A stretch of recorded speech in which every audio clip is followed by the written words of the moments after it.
Hi, my name is Ifani Ferba. I'm getting my MBA from Berkeley Haas, and today we're going to be talking about IRR, Love Island, and real estate. So what is IRR? IRR stands for internal rate of return, and it measures how efficiently an investment grows each year. So consider the timing of cash flows and not just total profit. It helps compare different opportunities fairly. How does it relate to Love Island? It relates to Love Island because imagine, let's go do an analogy, right? Huda and Jeremiah. So they started strong early. They're safe at each recoupling. So IRR is kind of like consistent weekly returns. Every week, Huda and Jeremiah knew that they were getting back together and choosing each other. So it was a high IRR, steady growth. I did an example, 14% IRR.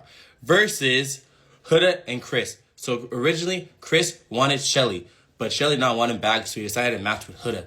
He did not carry her across the water. It was not a good IRR. It was not a good investment. It was shaky. It had high risk. It was a high risk, high return investment. It did not work out. So it was a low IRR. It was a 2% IRR. It did not pay off. So how does this correlate with real estate? So imagine you have a property. You bought a property for $500,000. You put $100,000 down. For 5 years, in 5 years, you sell it for $600,000. In the 5 years you had it, you collected rents of $15,000 a year, so $75,000 total. And so it was a 14% IRR because it analyzed return considering the steady rents that you receive from it and the final sales of the profit. So why does it matter? It shows not just how much you can make, but it shows how fast you can earn the return. So it balances like the risk and versus what else you could have done with the money.